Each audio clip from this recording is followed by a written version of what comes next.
Dobila sam poziv iz studentske službe, da li sam zainteresovana za posao. Ja sam rekla da, tako da nisam ni razmišljala o tome.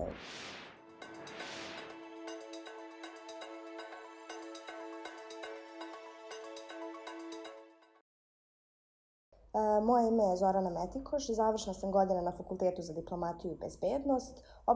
Opšti utisak o fakultetu je zaista fenomenalan.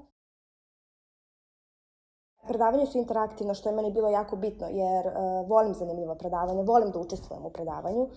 Profesori su stvarno neverovatno posvećeni nama i tekako rade sa nama, žele da nam pomogne u svakom smislu i imaju dosta iskustva. To su stariji profesori koji tekako mogu da prenesu znanje.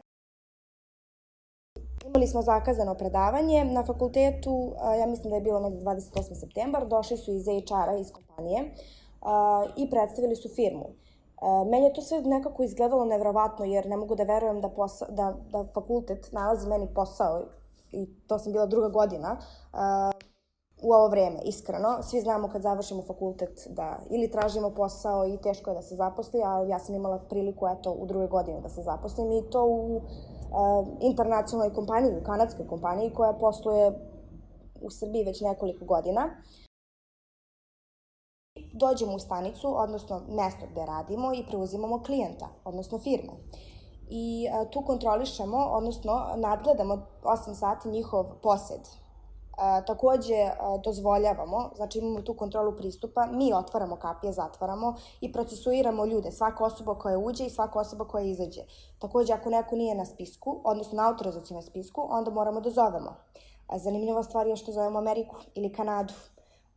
Takođe, ako se desi neka kriminalna aktivnost, dužni smo da pozovemo istog trenutka policiju, koja je opet u Americi ili u Kanadi, takođe vatrogasce, ako je to neophodno.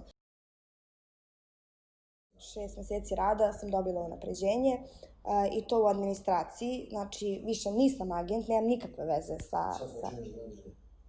u administraciji, accounting se zove, takođe u istoj firmi, samo što bavit ću se administracijom, bavit ću se više tim pravnim pitanjima firme, tako da neverovatno mi je, baš mi je neverovatno, i dalje ne mogu da verujem.